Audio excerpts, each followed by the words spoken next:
Cool. Hello. Hello. How are you? I'm doing good. How about you? I'm good. You are in a house. That's so exciting. Yeah, we're staying with a friend of mine in Southern California in San Diego. So How long will you be there? I'm not sure exactly through most of the winter. We usually winter over somewhere where it stays around 70 degrees. So Mm-hmm. keep That's things good nice. too. Yeah. Plus, Yeah. it's kind of nice to be in a house. You can do some cooking for the holidays, that kind of thing. That's hard to do in the trailer. So, Yeah. I bet that's good. okay. So, death taxes. Um, I've got a proposal, a format proposal for you today. I'm thinking I've got kind of this long thing. So it'd be best to do is to do a little segment and then we can go back and forth to see, if you don't have anything to say about that part, we can just pass to the next part. We can kind of go back and forth like that. And then at the end, you can bring up kind of your specific objections or any additional points. And we go Mm-hmm. back and forth on those rather than try to do everything and then you do everything like that. Sound good? Yeah, can I just say a few things before that? So, Sure. I mean, for me, this debate was like, I mean, I don't necessarily know so much about it, and then for me, the topic itself was like very interesting. I mean, I didn't actually think of this before, so I was like, yes, I should take this. So that's why I did it. Cool. But I had a lot of like pressure on my exams and everything this week, so I've not been able to actually get into everything and then get to explore what this actually means, or so for me it would be I'll like it if in case it's more discussion oriented. Like I'll definitely disagree to some of your points because I have something in my mind, but still like I'm not like so much prepared, or I don't have a rigorous thing on my mind that hey, these things are wrong. So I think throughout whenever you go on, like I can find out which things I don't agree to, and then yeah, it'll be kind of like Sounds good. discussion based. Yeah, is that Yeah, or okay? just, questions are good too. If you got something you want to explore, Okay. then that makes sense. Because, Yeah. yeah, Okay. to me, this topic is more kind of one of those, in America, the death tax is one of those things. One of the problems is they call it the death tax, right, to make it sound really scary. And I always find that it's kind of a strange one to argue against because in my mind, it's kind of one of the nicer taxes, especially if you're a conservative-minded person. Now, a lot of people in the U.S. and around the world, nobody likes any taxes, right? So I can understand that perspective. But I think among taxes was one of the better ones. So let me start. I'll define the death tax for people who do not know. Hmm. As I said, it's sort of a colloquial term that conservatives in America use to attack it. What it really is an estate tax or an inheritance tax. So these are taxes that are levied on assets upon a person's death and the transfer of that property to heirs other than to the current spouse. Usually if you're married, your property automatically goes to your spouse because they joint own it already. But if you're transferring it to your children or an uncle or other family members, that's going to be taxed in some way, shape, or form. So estate taxes are levied on and applied to the property itself upon someone's death. So essentially, all their own owners, anything that doesn't go to their spouse, goes into what's called an estate, and then that transfer of money from that person's property to the estate gets taxed at some rate. That's the way the national death tax in the United States works. Now, there are also inheritance taxes, which are taxes levied on the property deeded to a specific individual. So in this case, if I were to get $1 million from an estate, then I would be taxed on that $1 million.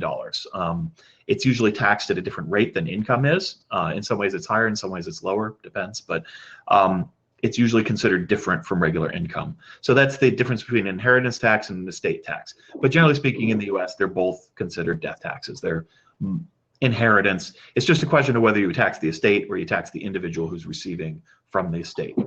And there's small differences as to the functionality of both those, but in principle, it's the same thing. I'm talking about both of those together.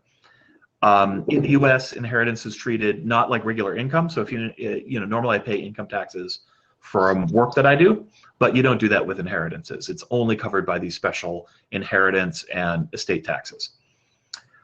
I'm going to leave the definition of the word best. That's kind of whatever we want to talk about. I don't have anything specific.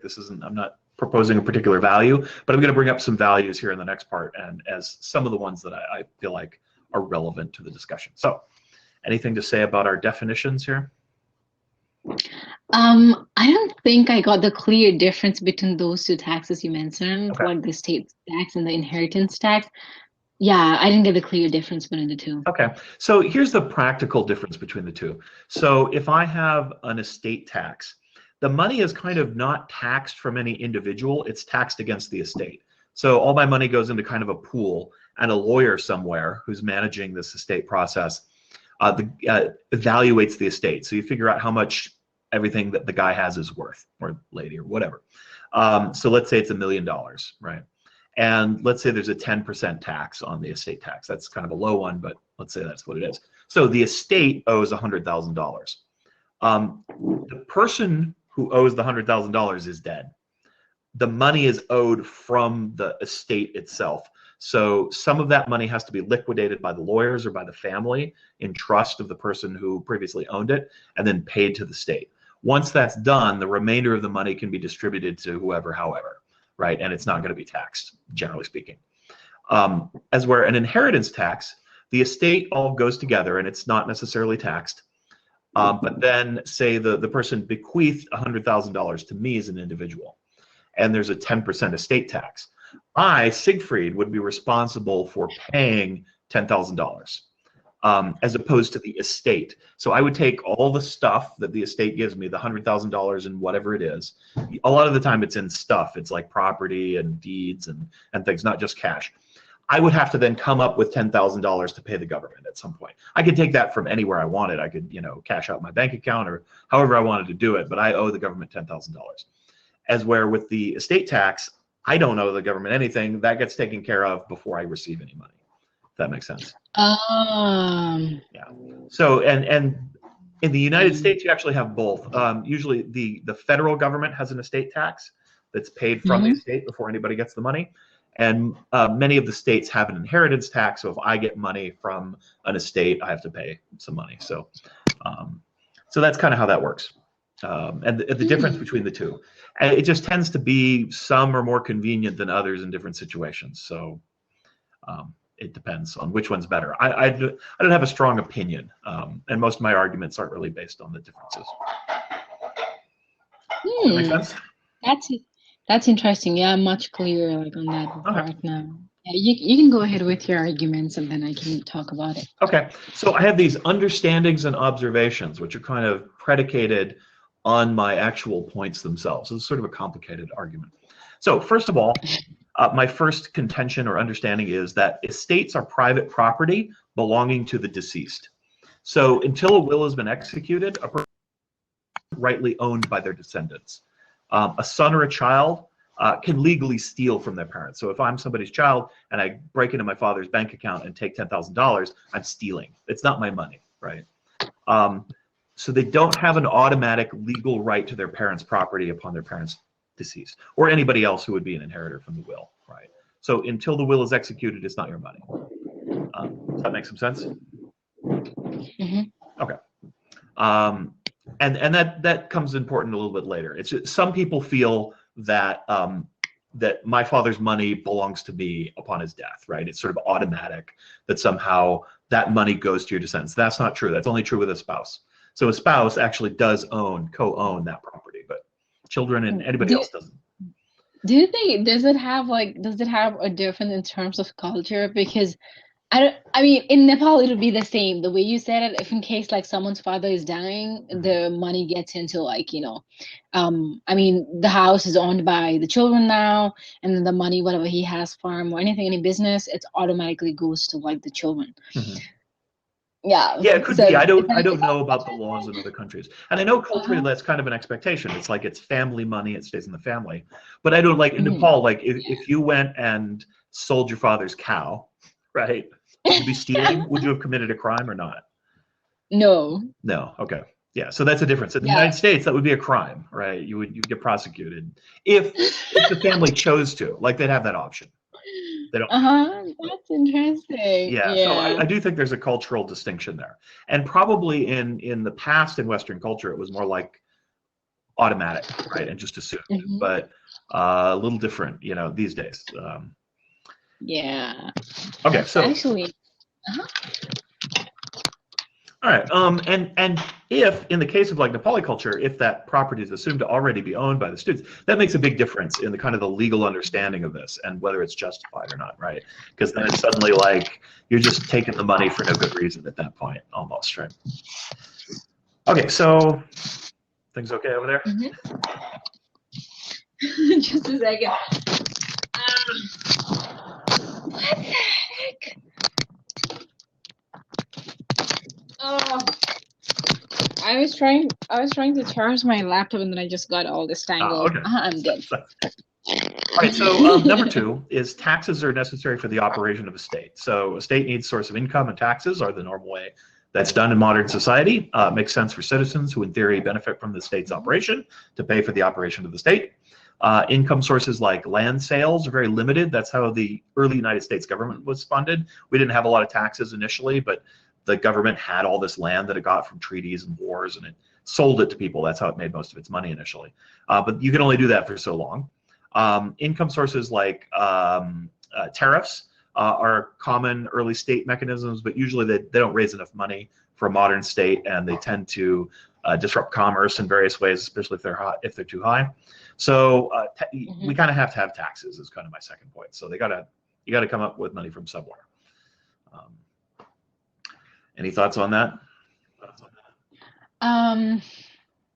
I think on your second part, I think just for the fact that the country needs money, I think and then taxing it, I think it has a lot of immoral consequences, because I see that, because if you see, I don't have much knowledge in taxation, so if you have to correct me if in case I go wrong anywhere.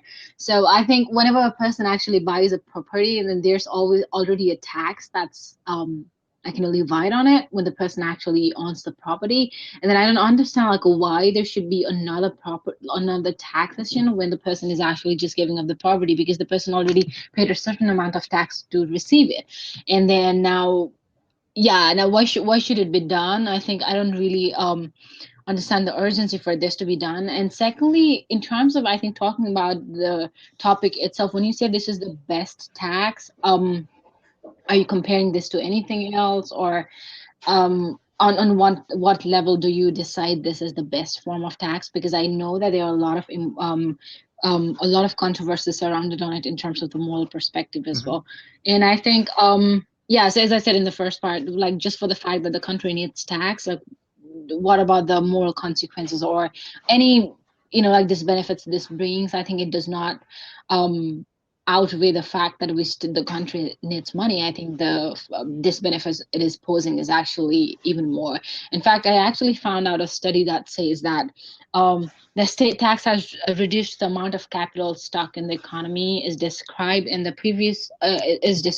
Joint Economic Committee studies in 1998 and 2006. So as of 2008, the state tax has cumulatively reduced the amount of capital stock in the U.S. economy by roughly 1.1 trillion since,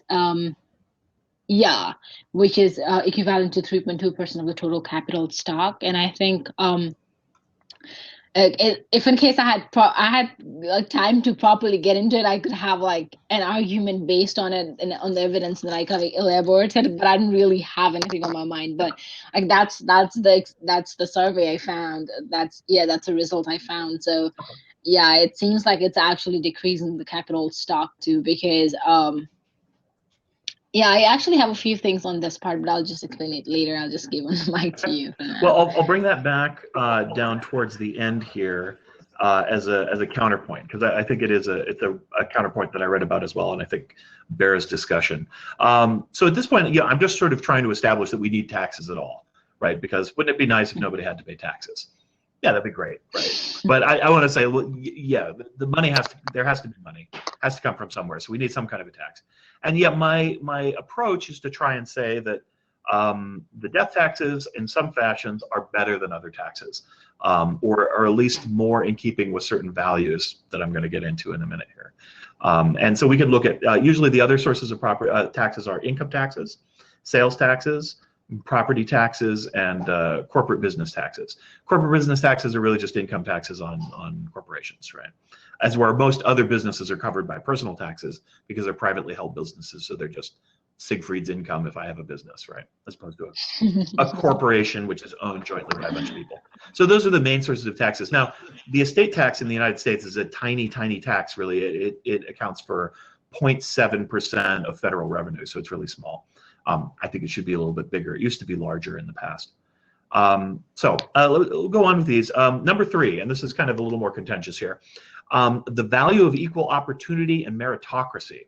So one of the key values in a capitalist society is the idea that hard work and ingenuity lead to wealth and success. So wealth should be commensurate with effort. So the harder I work, the smarter I am, the more money I get to make. And it all should, everybody in the society should have an opportunity to succeed based on their hard work and their intelligence, right? It doesn't always work out that way, but that's the ideal, right? We want, if you're industrious and you're hardworking and you're smart, you'll be able to make a good living for yourself and your family, right? So this is kind of a value of a capitalist society. What do you think about that? Do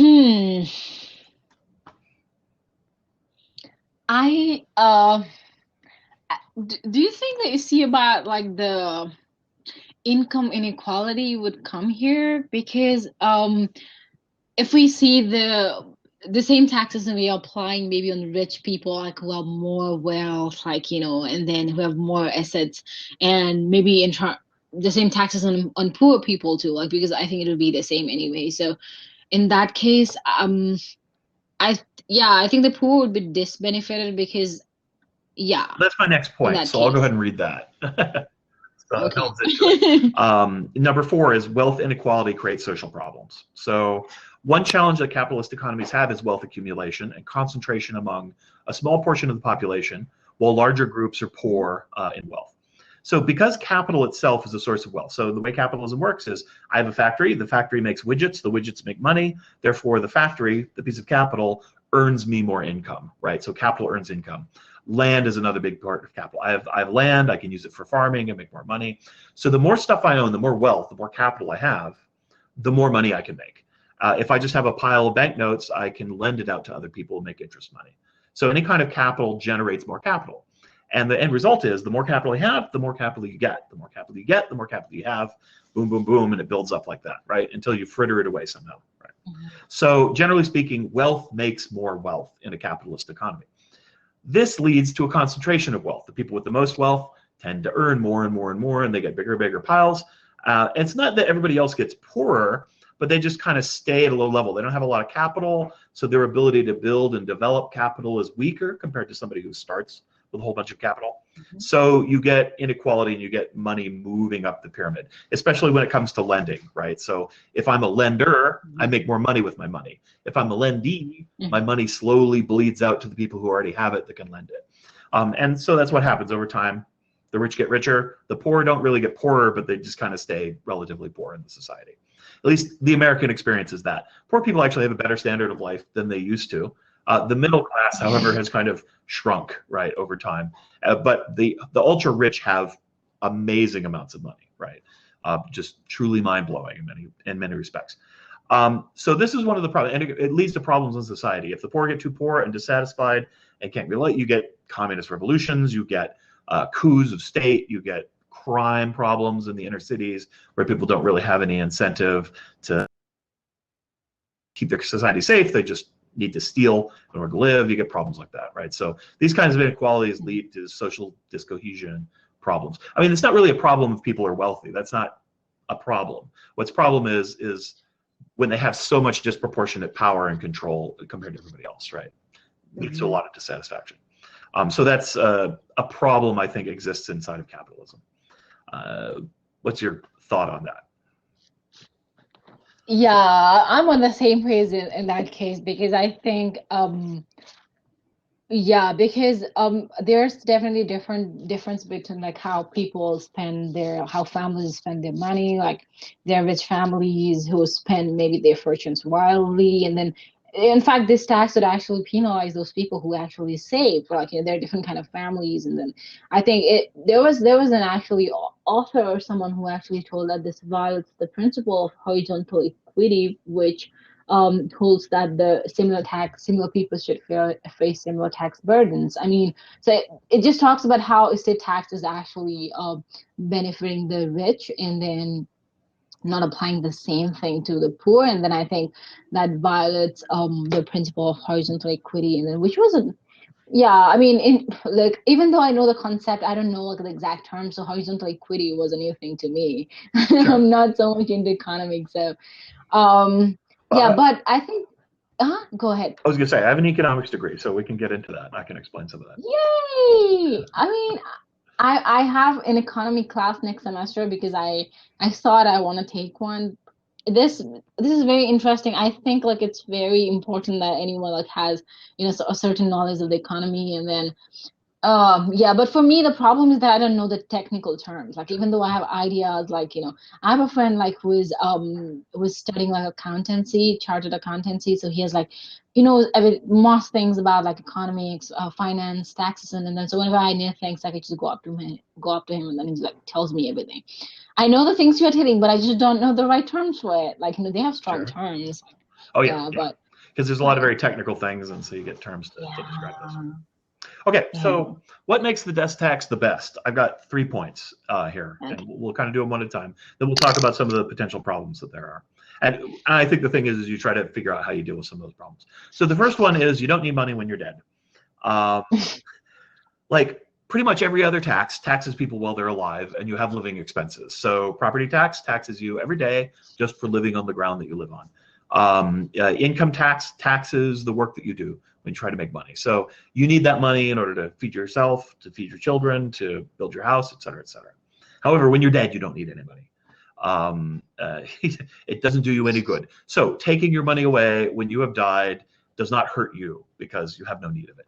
So unlike every other tax, it taxes dead people and not living people.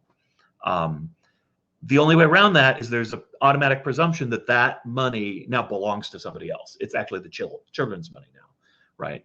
In American society, it is not the children's money. That's why I have point number 1. That money only belongs to the dead person at the time that it is taxed. That's a little less true when we call it an inheritance tax, but at that point, it is a dead person's money and they do not need it particularly. Now, there are many other people who would like that money, but that leads me to point number 2.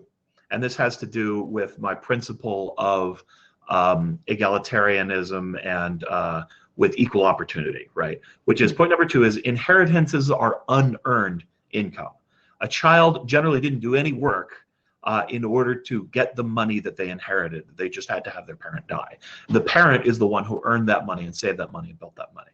So to get money for free violates the general idea, the equity of that idea, that if you work hard and you're intelligent, then you will be rewarded. And if you are lazy and idle, you will not be rewarded. However, this rewards anybody who just happens to have rich parents. So you're really being rewarded for the work of other people. The money received is essentially a gift. It goes against capitalist principles of mediocrity and equal opportunity. There's a disincentive, in fact, to work. Like kids who inherit this money, if they inherit enough money, they don't have to ever have to work again. They just live off that money and just hang out on the beach. And I have friends who do that, to be honest. So it's a disincentive. It's kind of contrary to the idea of capitalism and the idea of that sort of meritocracy environment that is used to justify the capitalist impulse and to attack other taxation as being theft. Also, as a source of income, it's probably the one you most want to discourage, right? So you want to encourage people to work hard and do things that are productive. You don't have to do anything for the money you get from your parents. So we're essentially saying, hey, if you get free money and you don't have to work for it, that's better. We're happier with that than if you had to go out and work and make something and help other people in order to get paid. And I think that is contrary to the ideas of capitalism, and therefore the death tax is the one place to tax money where we're not disincentivizing people to work hard and earn their own way in the world. Okay, I think the things you said would still apply because you're giving the money anyway, right? No matter, like, when you tell me like maybe people will be chilling off on the beach like with the money and living off with the same money for the rest of their life, I think that could apply even though you are going to apply taxes into it. So because let's just see for now, like let's just see if in case you're putting like 10% tax on it, the 90%, like the rest, I mean the money you were getting the money anyway. The fact about not incentivizing them, I think does not come into play here because you're giving them the money anyway. If in case it was about grabbing the money, like the state was taking away the money, then that made sense with that argument. But when you were saying the money is going to get to them anyway, so it is not actually going to incentivize anyway for them to work harder or actually help more people make money. Like it's just the same thing. It's just that they have to yeah, just that it's just adding a few more charges for them. I think I see it that way.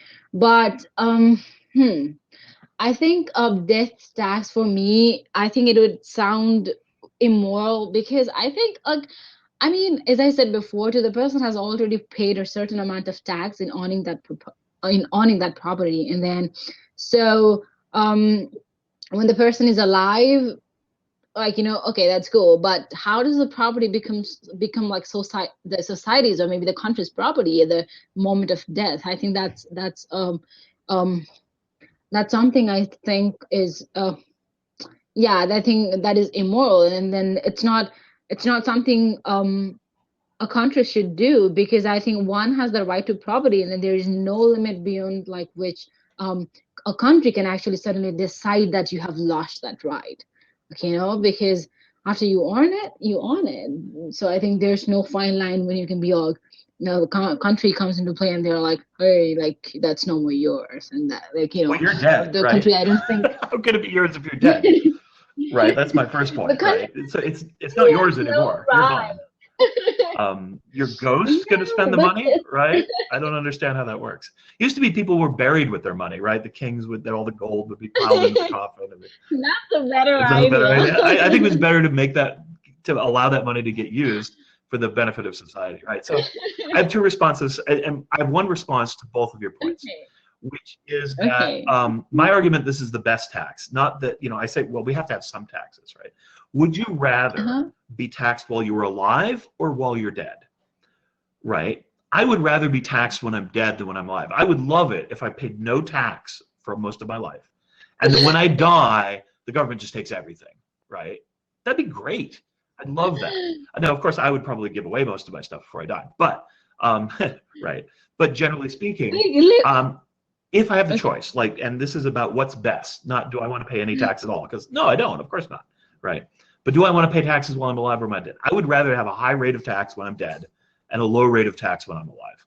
So if I can offset my income taxes by having a greater death tax, I'm all for it. I'd be very happy with that, because I don't need it anymore, right? And it's the same way when we're talking about income. You're like, you're saying people will still be lazy, and maybe they will, but the point is, would it be better to tax them for their hard work or to tax money that they get for nothing? I think it's better to tax the money they get for nothing than the money they get by working very hard. So it's not an either or. It's a which one is better, right? On the first part, like it's so funny because I mean you were telling not funny on this part, but in terms of the cultural thing, because if in case when father knows that the money could be like going to the children, I think, I don't know, the father would want, I mean in our culture, like the father would definitely not want their children to be taxed to take their money, because as I said, it inherently it's theirs, and then no one would objectify and then tell that your father's property is not yours, it's just yours. So I mean in that case, if you see in my culture, people would not want that, because they would not want to put the burden on the children to actually get some more money to take their own property, to take their father's property. So it's weird, it's a cultural thing. That's why we have capitalism here. In different kinds of societies, like capitalism in a way destroys that sense of family continuity, right? Because it says, your private property, it's all about private property. It's what you own. There's a sphere, there's a bubble, there's a barrier around it. And if you want to send that money somewhere outside the barrier, the tax man comes for you, right? And that's why I preface my argument on capitalist values. Because if we're in, say, a communist society where individuals aren't supposed to own capital, none of this makes any sense. right? Because actually all the capital belongs to society at large. If we're in a feudal economy, then everything belongs to the lord, and he only leases the ability to use the capital out, right? What you describe as a sort of a tribal society, right, where family is the core of society. It is the definition of property and ownership, right? And I think we all have a tribal mentality, even if we live in a capitalist culture, which makes some of my arguments counterintuitive, right? But so I agree with your critique in the way people view it, which is why I'm trying to construct a critique based on the capitalist ideals that most of the people in America complain about the death tax under, right? Because most of the people who hate the death tax are good, strong capitalists. We love America. We love capitalism. So I'm using a capitalist argumentation to justify it because that's the audience I'm typically arguing against. But I'm glad you bring up another perspective, because I think that's one that a lot of people more intuitively feel, right? That my my parents' property belongs to me in truth, right? It's just a matter of waiting for them to die. Then it's mine, right? And that's why I have that point number one, right? Because in America, that's not really the truth. That's not the legal truth. Maybe our thought, but legally that's not how it is. Now, in other countries, it may well be. There's a lot of countries, so I'm not sure. And that's why traditionally there is no such thing. It's not considered income, right, in the past. But I like to point out that distinction, that you can't just take your parents' money, because it actually does belong to them. So my last one, let me say, it's about the capitalist accumulation. So it's a good mechanism to erode capital accumulation. So there are a few mechanisms in society that effectively erode the ability of capital to make more capital, for your money to get more money, and that just kind of builds and builds and builds. And you want to crumble that mountain in some fashion, right? And the estate tax is a good way to do that. Again, it does less harm because, point one, the person who owned it is dead. Point two, it's the best moment to redistribute the wealth for the common good. It can be used for programs like public education, public infrastructure, public transportation, any other program that basically allows people who don't start out with a lot of money in life, who don't have rich families, to have access to things like education, transportation, and infrastructure, which help them get good jobs, which lets them use their labor, their physical skills, to get capital, which they can then build their own nest egg, their own investments, and participate in the capitalist economy. Because to really participate in a capitalist economy, you need to own capital. You need to own piles of money. You need to own land. You need to own something that can make money for you, right? Because that's how capitalists get rich. They have stuff that makes money for them without them having to do anything. And if we want to share that among most of the population, more people need to own capital in order to participate and benefit from that system. The problem is there's a large labor class. All they do is work. They don't have any capital. They don't get the benefit of the name of the system, capitalism, right? That's why communism is an alternative system. It says, well, labor is everything, and so we pay people based on their labor only. Nobody gets to own anything except the state. It has a lot of problems with it on its own, but it's a whole different paradigm, right? So this idea is that you erode private capital into the public pool. The taxes go into things that help everybody, help the lower classes educate themselves, build the skills they need in order to develop their labor, and then their labor in turn gets them capital, which they can use to enter the economy, right? Without that, poor families don't have a leg out, right? This tax specifically, now in the United States, the estate tax, we talked a little bit about the poor. It only affects rich people. So if you're inheriting less than $5 million, if the estate is $5 million or less, there's no tax. So you've got to have more than $5 million in your accumulated savings before you get taxed a penny, really, in the U.S. And that's for one person. If both parents died for some reason at the same time, it would be like $10 million. So this is really, it only affects a tiny percentage of Americans in reality. It's mostly a concern because some people inherited farms and businesses. Talk about that in a minute, one of your concerns. But for the most part in America, it's just a tax on the ultra rich, which is why it's such a small percentage of the American thing. I think it should actually go down. I think that's too high. And I think there's too many ways to kind of dodge it. And as a result, the rich keep getting monumentally richer and there's less.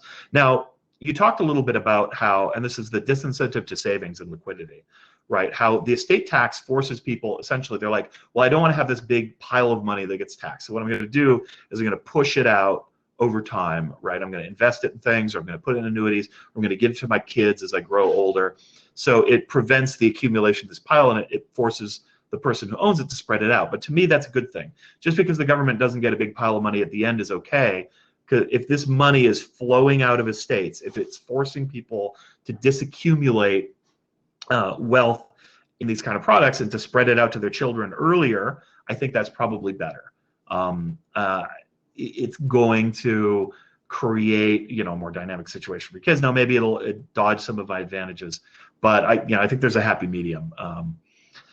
So that's the problem with the disincentives to savings of an estate tax. Now, savings are good in a capitalist economy because basically I take my money, I put it in the bank, then the bank uses that money to make loans to other businesses, right? And so that creates liquidity in the economy. But you can also create liquidity in the economy if you break up your estate and you give it to your kids and they do the same thing, right? So I don't think that there's a real net impact. It's just a question of where the money is. And we're trying to force some of the money out of the giant piles, right? And out into the rest of the economy and the population. I think that's kind of a worthy goal. Yeah, I am kind of a capitalist, so I feel like it's good to have capital. It's good to have rich people. Rich people actually, I need to start a debate on that. Rich people are good. I think there's a real benefit to wealth. A lot of rich people do a lot of the great charitable works in the world, and some of the more interesting discoveries are made by wealthy people who have money to burn. They aren't as risk averse as other people, so because they're not going to starve if their thing fails, so they're a little more likely to take chances, to fund exploratory missions, to research new exciting science, to build big monuments to ideas like democracy and freedom that the working class person has got no money for, if you know what I'm saying, right? So I think there's actually some benefit to having wealthy people in society, but too much is too much, right? And I think the United States and a lot of capitalist countries, we've got too many people, I keep doing this, up here, right? We've got way tons of money. The responsible ones try to shovel it out the door. Bill Gates is spending hard all the time on, very charitable and worthwhile activities, right? So that's good. But some people just sit on their fat cash and so they can give it to their children, so their children can have all the money. It's kind of them. So mean. Right. I would like some of that. But I think too much is too much. It just concentrates wealth, and again, into the hands of people who didn't do anything, right, to get it, or who maybe aren't going to do anything useful with it. I became a good child. I behaved myself, yeah. Okay, I have a question. I mean, I have a curiosity on that one, but so if we see actually maybe the cost basis of the inherited assets would no longer be stepped up to their current value, because it's in a way, like, I think it would be depreciated, so there would be not like. Yeah, the way it's technically done in the U.S., they're usually done based on the current value of the assets. And that's one of the challenges with the estate tax. It is a little bit of an expensive tax because evaluating the value of an estate is kind of time consuming. So you got to have a lawyer come in, and the lawyer is going to make some money that's going to accrete out of the estate to figure out how much the estate is worth. And so that kind of, there's a cost to the tax. Every tax has a cost. Income taxes are kind of cheap because you're just like, you got a paycheck? All right, we're taking 20%, right?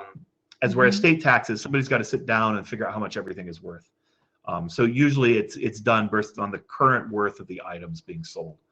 And that creates some complexity for sure. Although most of the people who get hit by the estate tax are very wealthy, and so hire people to figure these things out. Right? That is one reason to not apply the estate tax to people with relatively small estates, because that cost of figuring all that stuff out is probably prohibitive, probably destroys the value that you're going to get tax-wise out of it. So it's probably not worthwhile. But one of the big problems, and you mentioned it, is the estate tax reduces overall capital in the economy. And so usually the mechanism that's proposed that happens is when the estate tax comes down, if somebody has a huge estate, so let's say they got $10 million. So the first $5 million doesn't get taxed, but the second $5 million does. But let's say 9.8 million of that is the value of a company that they own. So they own a chain of grocery stores, right? And they die. And they want to pass the grocery stores on to their children, or one of their children, say their first male heir or something. That's kind of classic, right? So now let's say, that that second 5 million gets taxed at a pretty high rate. This is the way it actually is in the US. It's like 24, 25% or something like that, or 40%, something, it's pretty big. So they're gonna owe like $4 million, right? But all the money is in the company, and the value of the company is all the land and the employees and the stores that they have and the brand value and all this stuff, right, that makes that grocery store chain worth $10 million. They don't have $4 million just sitting around in the bank, right? So you get a problem of, if I inherit this business, what do I do? Do I sell it off, right, so that I can pay the $4 million that I owe? So then you have to liquidate the business, which can be disruptive to the processes of the business, right? To get a new owner and to do all that is kind of disruptive. It'd be better if the son, who's maybe already been working in it, just takes it over and now owns it. So what do you do? So, there are ways to do it. You can get a loan from the bank, right? You can borrow money to pay the estate tax, and then you pay that money back based on income from the business. I would propose it might be even better if the government takes a little bit of a hit and says, you can pay this money over time if the business is where all the value is, or if a farm is a kind of business. They get hit by this a lot because the value of a farm is mostly in the land itself, and it's hard to just sell that, right, or to depreciate it. So that's one of the problems with the estate tax, is when people are inheriting businesses or big farms, which are businesses. Now in the United States, there's special rules for that. They try to make it less difficult. But I think they could do even more to go towards that, especially if the estate tax was used, taxed at a lower level, to be able to, because I do think it's important to preserve the value of businesses, not to be disruptive to them. But I still think that when you inherit a big business, it's an income generator. That value should be able to be taxed by the government to recycle into the economy. But even at that, I'm willing to, give it a little, maybe if we exempt those kinds of inheritances, that'll encourage more entrepreneurism. People will actually put their money to use rather than just sort of sticking in a bank somewhere, but it depends. Interesting. I'm so glad that I took this debate, because I learned about a lot of things. And I think for me, initially when I saw it, as I said, I don't have much knowledge in taxes, and I was like, death tax? Is it what you pay like when you die? I didn't think that it was associated with like giving your maybe asset or anything. I just saw that whoever dies is going to pay money. Right. What? Well, that's the whole political idea behind the name, right? Is to make it sound scary. Like, why should they tax you when you die? That's mean, right? Yeah. And then when I searched death tax, and then there comes this estate tax and controversies around that, I'm like, oh my God, I missed this huge pile of information before.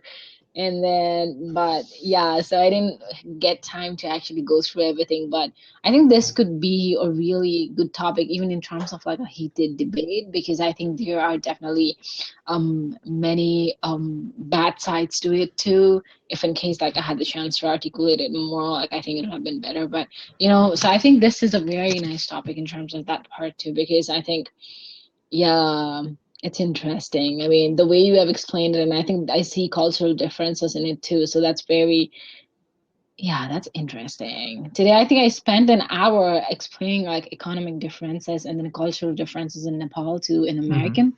It was very fun. Oh, I'm sure, yeah.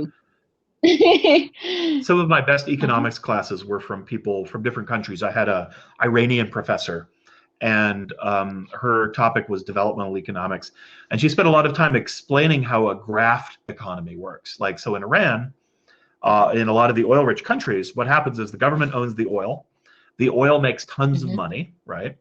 But the government can't just keep all the money for themselves, because they would probably get toppled by everybody else.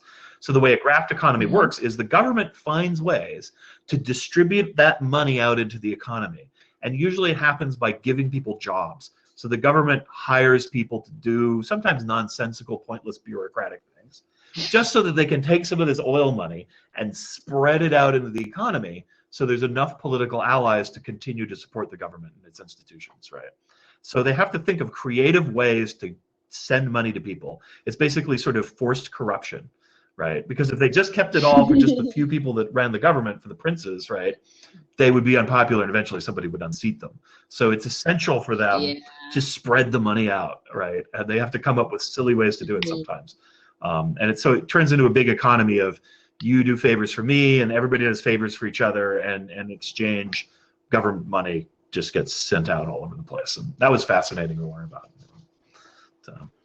Yeah. Yeah, economy is definitely, I think, a broad topic, and then we could do a lot more with it. Yeah. Is the Trump government trying to like They're trying to get repeal rid the of the death estate tax? tax. Yeah, what the current proposal is to get rid of it entirely. So we shall see. I think that's a bad idea. In case you ever argue Trump is the best president, I'm going to watch that debate then. Sounds good. Well, thanks for taking up the topic with me. I appreciate it. Thank you. Thank you so much.